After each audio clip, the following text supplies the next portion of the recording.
Hey Summoners, how's it going? My name is Nathan Ng, and in this video, I'll be running you through the upcoming changes for patch 11.4. Be aware though that these changes could get pulled at any second, but for the most part, we probably will see them all go through. Right? Scruffy tells us about these things in advance, so you can even check him out on Twitter if you'd like to stay in the loop. So, smash that sub button like I'll be smashing Kangas on Valentine's Day. In League of Legends 1v1, get your head out the gutter. Let's hop right into the video. First up is our favorite section, the skins. Wait, hold up.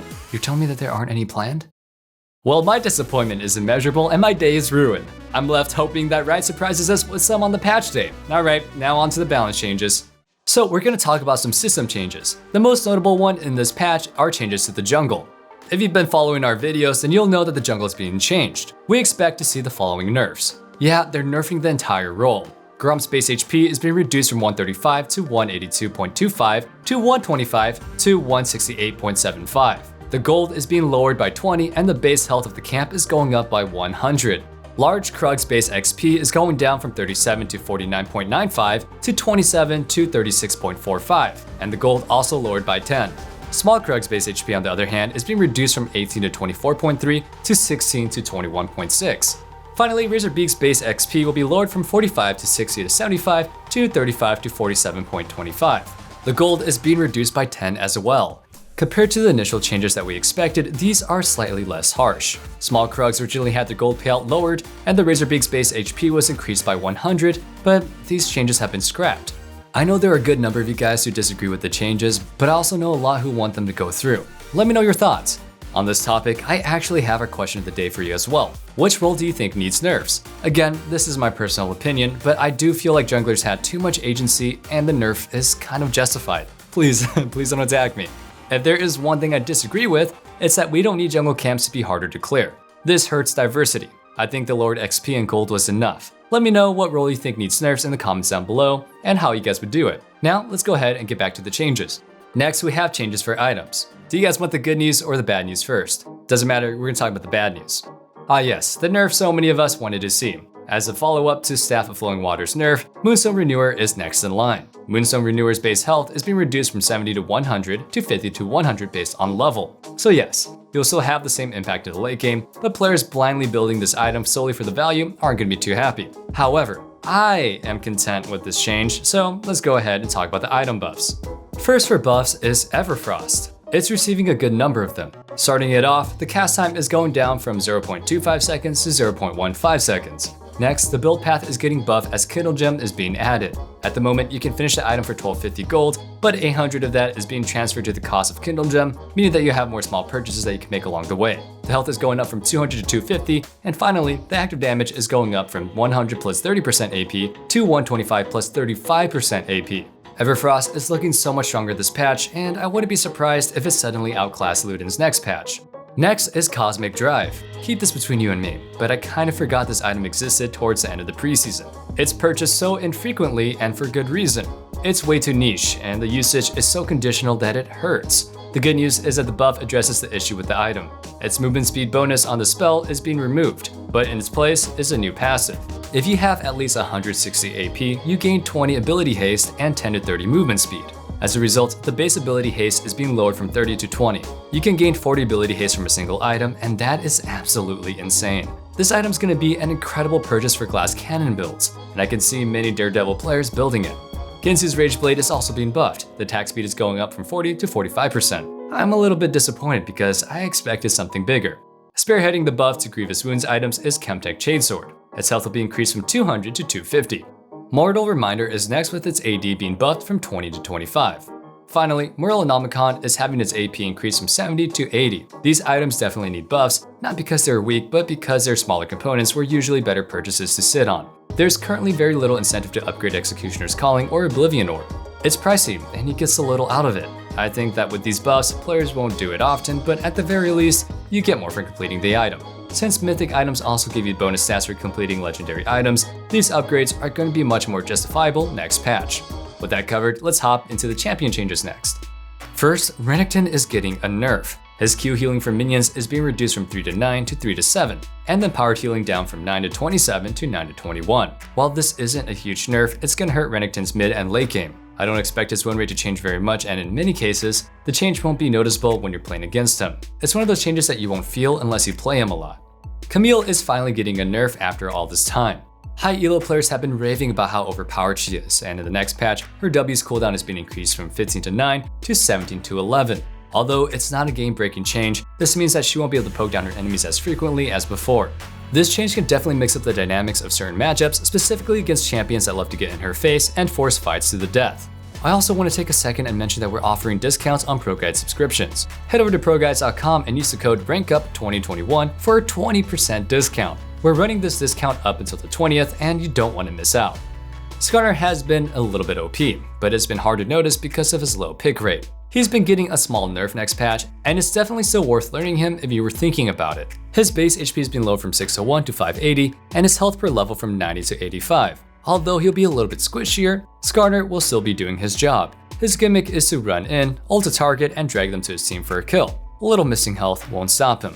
Samira is a hot topic. I'm sure a lot of us are excited to hear about these. First, Samira will no longer be able to dash her allies with her E. The dash speed on the ability is also being reduced from 2050 to 1600. Her W's duration is being lowered from 1 second to 0.75 seconds, and her Q's total AD ratio is being changed from 100 to 80 to 110%, while her passive melee damage ratio is being adjusted from 7.5 to 3.5 to 9.5% total AD. Finally, her ultimate's cooldown is going up from 3 to 8 seconds. With numerous changes, the intent is to hopefully give Samira more counterplay, and it's looking like her early game is taking a giant hit as well.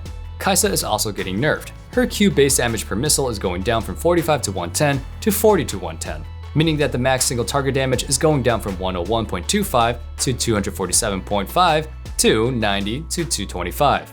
The evolved maximum is also being reduced from 168 to 412.5 to 150 to 375. At the moment, Kai'Sa does everything a little bit too well, and I'm glad they've hit her damage instead of the rest of her kit. She'll remain an incredibly safe pick, but hitting her damage should hopefully make her less OP. This is a pretty big nerf to her Q, and I expect her to be much more manageable next patch. Now with the better news, we're going to be talking about the champion buffs. Alright, let's begin the buffs with one for Fiora. Her passive damage is going up from 2.5% plus 4.5% per 100 AD to 3% plus 5.5% per 100 AD. With the scaling increased, Fiora's early game will be a little bit stronger, but her mid to late game will be way more terrifying. The former late game presence she held in side lanes just isn't there right now, and with this buff, she should once again be able to take down tankier foes in those late game 1v1s. Next is a huge buff for Tryndamere, but not at first glance. His base AD is going up from 69 to 72. 72 base AD is absolutely insane. He's starting the game off with that much? Seriously, I'm not even being sarcastic here. I hope that you guys don't overlook this buff because Tryndamere is that one champion that can randomly crit you for first blood. Fun fact, this buff will actually make Tryndamere the champion with the highest starting AD in the game. With the crit, there's even more value behind this buff, and usually, Tryndamere is going to hit you multiple times over the course of laning phase. It's not just 3 damage, it's definitely a lot more than you'd expect. Alright, let's go ahead and talk about Amumu. Like we predicted in our patch preview, he's getting a revert on his previous E nerf. The base damage is going up from 75 to 155 to 75 to 175. His initial nerfs were a little bit too hard, and cutting back a little should go ahead and give him a chance to find a place on Summoner's Rift. Lee Sin is also getting a buff to his Q's cooldown, being reduced from 11 to 7 to 10 to 6. Ability haste being a little bit weaker than cooldown reduction, this change is welcomed. There are some ridiculous picks in the jungle right now, and hopefully, this buff can go ahead and help Lee Sin put up a fight against them. Talon is set to receive huge, and I mean huge, buffs next patch. His W's cooldown is being decreased from 9 to 9 to 7, and the outgoing bonus AD ratio increased from 0.4 to 0.55.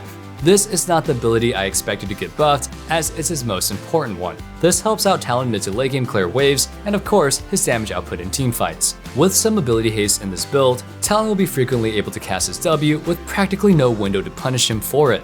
This kind of makes sense to me though. I know a lot of you guys might be complaining, but as a Talon player myself, I'm widely hated, but he doesn't usually build Tiamat anymore, so this kind of compensates for that. Veigar is also getting a buff. His Q's mana cost is being lowered from 40 to 60 to 30 to 60, and his R's cooldown being decreased from 120 to 80 to 120 to 60.